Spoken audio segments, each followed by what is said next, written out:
Radio Rahim here with DiBella, gracing us with your presence on the West Coast. Very Hollywood type event here. We're here for the Tapia film, a documentary about his life. First of all, tell me how you got involved with this project. My producer, Eric Drath, who does my boxing series, is also an Emmy Award-winning documentarian. He did Assault in the Ring. And he saw this documentary. He said, this is more than a boxing documentary. You have to see it. He sent it to me in the middle of the night. I watched it. I was like blown away. Next morning, I had a meeting with 50 about something else. I brought it to his office. He watched the first 20 minutes. 50 had also lost his mother tragically, to murder. And I think that Johnny's story really resounded in him, and he thought it was incredibly emotional. He said, let's get behind this film. So that's how I got turned on to it. But this is really much more than a boxing film. It's a movie about tragedy and triumph, about demons and redemption, about the power of love, about the resiliency of the human spirit. It's a great movie. It's much more about than a boxing story. I'd love all your viewers and listeners and readers to hear it and see it at some point.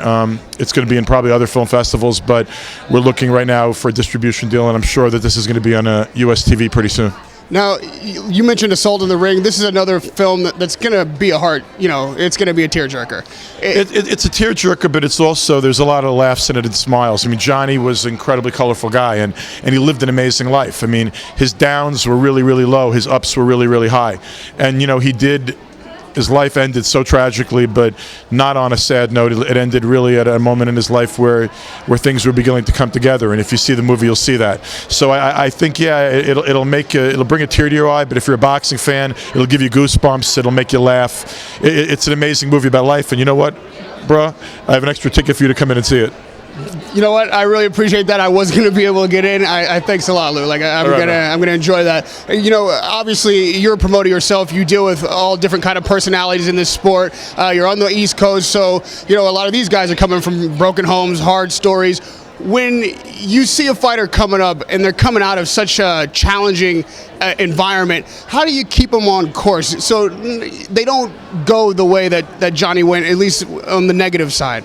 It's hard, man, because everybody, I don't care how successful or unsuccessful you are in life, how rich or poor you're born, man, we all have ups and downs, and life's a roller coaster, and you never know what's going to hit you. I mean, today James Gandolfini died, 51 years old, a heart attack on vacation in Italy. I mean, you never know what life puts in front of you. We're all going to get kicked in the ass at some point during our lives. Johnny had a lot of ups and downs. He had a lot of demons. I mean, his mother was murdered. I mean, he battled with depression and bipolar disorder, drug addiction and cocaine. He says in the movie cocaine was his mistress, and he also gives a really strong message to kids, which is, one time's a mistake, twice is a habit, and don't get into hard drugs. Don't get into drugs at all. Don't destroy your body and respect yourself. But I you know what? All you can do, I think boxing is a sport that gives kids opportunity. I've said this a million times in a million different interviews. Rich kids don't fight for the most part. It's poor kids who fight, and usually they're fighting to escape something, escape poverty, escape jail, escape the drug business, escape the street game, escape gangs, escape all sorts of negative things. And there are an awful lot of saints and gyms. Johnny had people that stood behind him. He had his wife Teresa. Their story is a great love story, but he had other people in his corner, guys that encouraged him and helped him get through the pitfalls. And Johnny kept falling, but Johnny kept rising again. And the key to life is whenever it knocks you down, get up and dust yourself off and keep going forward. Obviously Johnny's story is encased in the boxing world. That's what frames this story for us.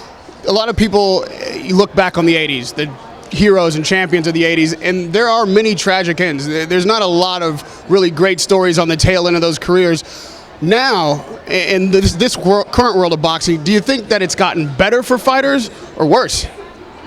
I think it's harder for fighters in some ways to earn a living today. There are fewer guys making the big money. I mean, but that being said, it's never been easy for fighters, man. It's a hard way to earn a living, man. You're getting your ass kicked. You're getting beaten up. Generally, you don't come from families with wealth. Guys in the gym busting their rear end, getting hit for a living, putting out the effort it takes to be a fighter. Most of these guys are are really, they're underdogs to start with. They're, like I said, they're poor kids. They don't tend to be rich kids. We're not a sport of the wealthy. We're a sport of the downtrodden.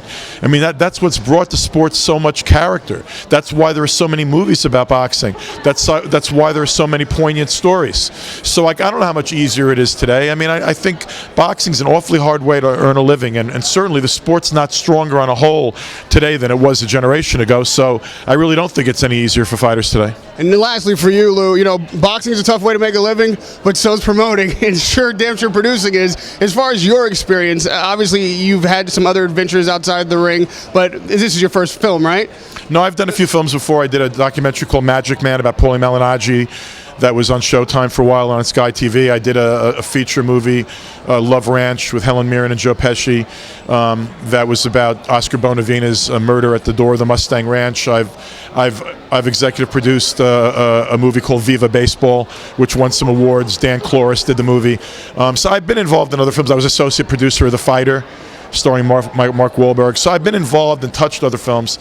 I'm executive producer of this. My production company, BK Blue Productions, BK Brooklyn. BK Blue Productions is one of the producers of this film, and I'm an executive producer. So it's not my first effort in filmmaking, and my first touching of filmmaking, because I'm not the filmmaker. A really talented kid named Eddie Alcazar directed this film and is a filmmaker. But to be attached to a movie that I really believe in like this, it's really a pleasure. You're executive and a privilege. producer, right? Like I'm executive producer, and my production company, BK Blue, is one of the production companies that produces it. So I have a sort of involvement on both ends with this, and it's been a great project to be involved with, because I really believe in this movie, and I think boxing fans are gonna love this movie. But like your mother, your girlfriend, the women they're gonna love this movie too, because it's not a boxing movie. It's a movie about life. It's a movie about the ups and downs in life, and the power of love and the resiliency of the human spirit. It's a really heavy, deep, and emotionally touching film. Lou, just for 1 minute, to compare being a producer and in this Hollywood business, it's cutthroat, it's tough, to being a boxing promoter, which, is one of the most cutthroat and tough businesses around. I don't know, man. It's a tough playing field either way. I mean, filmmaking is a tough playing field, but to be honest with you, when you're at an event like this, the LA Film Festival, you have a documentary, you're putting it in competition, it's frankly a lot fairer of a playing field than boxing is, because boxing is just simply right now just an unfair playing field. It's an unfair playing field for promoters. It's an unfair playing field for managers and fighters. It is what it is. But you know what? Like, I haven't chosen any business in my life that's been easy.